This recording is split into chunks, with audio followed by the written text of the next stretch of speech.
はい、お久しぶりです。無職じゃなくなった神谷秀樹です。よろしくお願いします。いやー、長かったですね。プラチナ辞めてから1年。リアルに無職だったからね。本当に貯金がガンガン減ってきましたよ。それはもう毎週おもちゃも買ってますしね。おもちゃがねめちゃくちゃ高いんですよ最近。昔よりどんどん価格が上がってるし、昔出たやつが1年後にまた再販とかってしたやつももう当時の値段じゃないんですよ。何割かマシになってたりとかしてめちゃくちゃ高くなってるんですよね。そんな話はいいですよね。皆さんもいろいろお聞きになりたいこともたくさんあると思うので、早速ね皆さんの質問にお答えしていきましょうか。ではまず一発目、ニット帽のコレクションを紹介してください。これねユニオンジャックのニット帽を僕持ってて、はるか昔ですけど取材とかでもかぶってたことがあったんでこの人知ってると思うんですけど、多分この辺にその当時の取材の時の写真を無断掲載してると思うんで。でこの帽子なんですけど僕も気に入ってたんですけど、これねなくしちゃったんですよ。でなくしたのが10年以上前だったと思うんですけど E3 の会場ですね。 E3 に行ってその時会場暑かったんで帽子脱いでポケットに入れといて、多分その時になんかスマホ取り出したりなんだりした時に落としちゃって、だからね拾った人は大事に使ってください。で似たやつね俺も探したんだけどねないんですよね。まあぼちぼちね頭も寒い季節になってきたんでね、ニット帽をまたかぶっていこうかなと思います。次いきますね。これね結構長いんですけど、これ要するに俺がいなくなってもプラチナいいゲーム作っていくでしょうっていうことで、田浦君もいるし期待してますってことですよね。まあそれはそれとしてどんな種類のゲームが好きかですよね。ちょっと全文通してねすごく僕も思うところあるんですけど、まず僕の好きなゲームってシューティングゲームとかアクションゲームとか格闘ゲームとかいろんなゲームの種類あると思うんですけど、ざっくり言ってしまえば僕どんなゲームでも好きです。これいろんなところで言ってるんですけど、アドベンチャーゲームも好きだし逆転裁判もねめっちゃ面白いと思いましたし、昔から小島さんのスナッチャーであるとか当時のサイオブレードとかファミコン探偵クラブとかそういうテキストアドベンチャーゲームをやりましたし、当然アクションゲームも好きですしシューティングゲームも好きだしってことは言ってるんですけど、そういうジャンルとかじゃなくて僕が本当にグッとくるものって、これはゲームもそうだし映画とか漫画とかもそうなんですけど、その作ってる人クリエイターの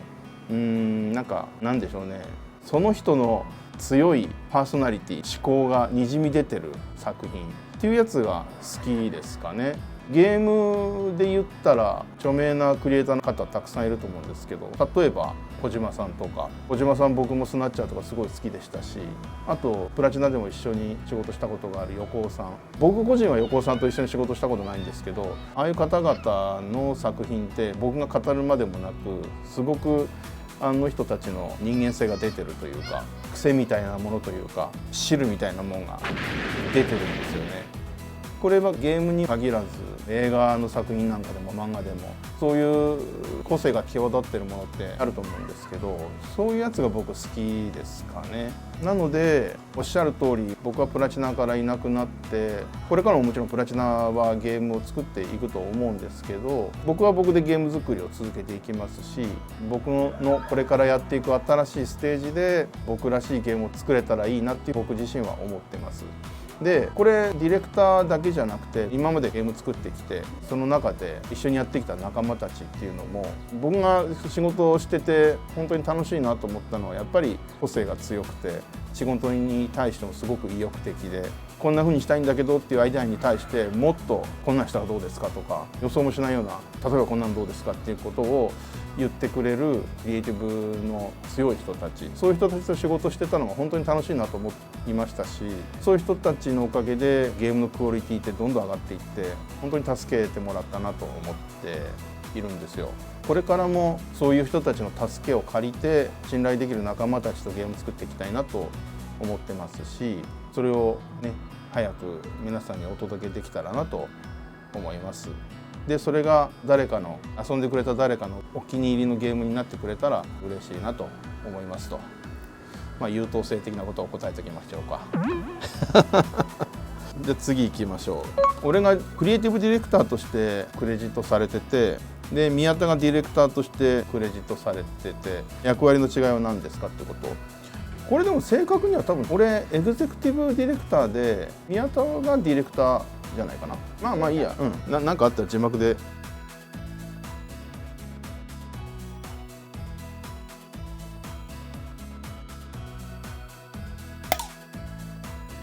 でゲームのディレクター、ゲーム作るのを現場で監督したのは宮田です。でこの役割っていうのは僕が過去にバイオハザード2とかデビルメイクライとかビューティフルジョーとか作ってきた時の監督と同じチームのトップに立って現場を指揮するという役割をディレクターって呼んでるんですけど、ベヨネッタ3においては宮田がそのディレクターを務めました。でなんで僕がエグゼクティブディレクターっていう肩書きで、そこに加わってるのかというと、ベヨネッタっていう作品は僕が立ち上げて世界観だったりキャラクター設定だったりっていうのを決めてシナリオも書いてっていう風にベヨネッタ1の時にやりました。で続編を作ってきますよっていう時にベヨネッタ2もベヨネッタ3も僕はちょっと別の作品のディレクターをやってたのでベヨネッタ2ベヨネッタ3のディレクターをするっていうことはできなかったんですけど、作品の世界観ちゃんと統一性っていうのを守るために何て言うのかな、よく監修っていう言葉もゲーム作りの現場においては使われて、作られてるものが意図にちゃんと沿ったものかどうかっていうのをチェックするっていうそういう仕事もあるんですけど、その監修っていう仕事よりはもうちょっと深く入り込んでディレクターであるベヨネッタ3においては宮田、ベヨネッタ2においては橋本君と一緒にディスカッションして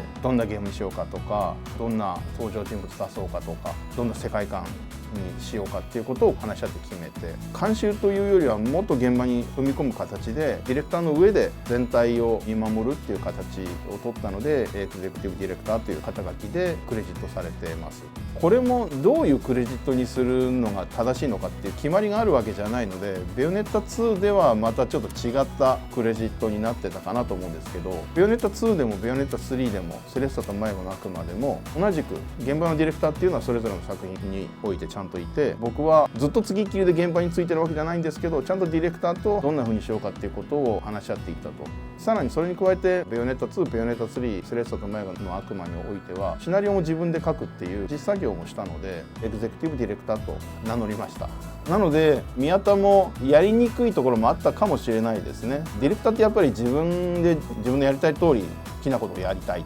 その責任を全部負うっていう仕事だと思うんですけど、そこに僕が踏み込んできて、いやベヨネッタの世界観はこうだからちょっとここは守ってほしいっていうことだとか、それだったらこういうふうにしてほしいっていうことをちょっと踏み込んで口を挟むこともあったので、やりにくいところもあったのかなっていうふうには正直感じてます。が宮田もすごい才能のある人間だと思うので、彼は彼なりに今度はゼロから立ち上げる自分だけの世界観のゲームっていうのをこれから作っていってくれるんじゃないかなと期待しているので、楽しみに待ちたいなと思いますね。はい、ということでね、質問3問今回は一旦ここで締めようかなと思います。なんだっけ、はい、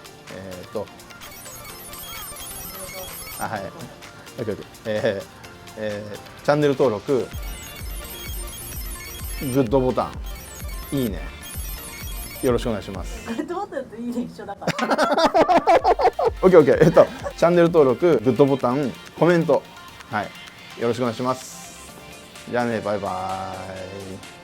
イ。バイバイ。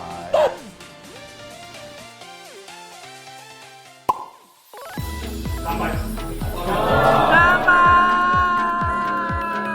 乾杯です。